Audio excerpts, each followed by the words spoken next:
নাচানাচির দিন শেষ, রয়্যাল এনফিল্ডের বাংলাদেশ। অবশেষে বাংলার মাটিতে কিন্তু রয়্যাল এনফিল্ড চলে আসলো, যা আমরা সিনেমাতে দেখতাম আগে। যাই হোক, এটা বলা যায় বাংলাদেশের ছেলেদের এবং অনেক অনেক মেয়েদের একটা ড্রিম বাইক বলা যেতে পারে।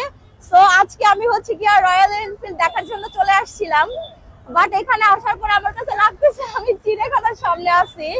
বিকজ হচ্ছে এই রয়্যাল এনফিল্ড দেখার জন্য, মানে আমার কাছে মনে হচ্ছে আমি এই প্রথমবার দেখলাম যে কোন একটা বাইক দেখার জন্য এত এত মানুষ লাইনে দাঁড়ায় আছে। লাইক সিরিয়াসলি এত এত মানুষ, মনে হয় আমার কাছে লাগতেছে যে আমি চিড়িয়াখানার সামনে আছি এন্ড এতগুলা মানুষ টিকিট কেটে দেন বাইক দেখার জন্য সিরিয়াল মেইনটেইন করতেছে। বাট এরকম কিছুই না, যেহেতু এটা বাংলাদেশের অনেক মানুষের ড্রিম বাইক, সেক্ষেত্রে কিন্তু এতগুলা মানুষ অনেক বেশি এক্সাইটেড হয়ে এই বাইকটা দেখার জন্য এখানে চলে আসছে। এন্ড আপনারা যদি দেখেন ওখানে কিন্তু পুরা মানুষ লোড, মানে আমার কাছে মনে হচ্ছে বাইক দেখার জন্য আসছে অনেকেই, আবার অনেকেই বাইক কেনার জন্য আসছে। বাট আমার এখন মনে হচ্ছে এত বেশি ভিড়, আমি কনফিউশনে পড়ে গেছি যে আমি অ্যাকচুয়ালি ভিতরে এতগুলো ভিড় মানে সিরিয়াল মেইনটেইন করে যাব কি যাব না, এটাই। সো মাঝামাঝি দিন শেষ, রয়্যাল এনফিল্ডের বাংলাদেশ।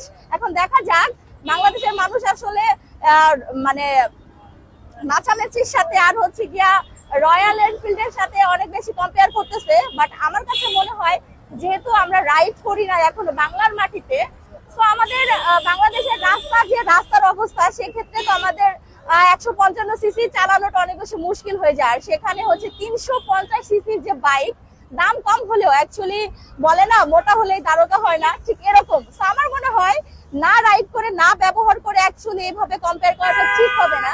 সো যখনই আমি রয়্যাল এনফিল্ডটা কিনবো এন্ড এটা রাইড করবো এন্ড তখনই আমি আমার এক্সপিরিয়েন্স শেয়ার করবো আপনাদের সাথে।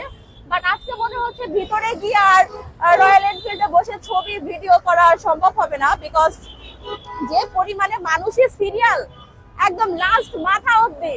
একটু জুম করে দেখাও যে কতটা পরিমাণে সিরিয়াল। অ্যাকচুয়ালি এই প্রথমবার দেখলাম যে কোনো একটা বাইকের জন্য এতগুলা মানুষ এত বিশাল সিরিয়াল দিয়ে দাঁড়িয়ে আছে। বিলিভ মি, এর আগে আমি কখনোই দেখি নাই।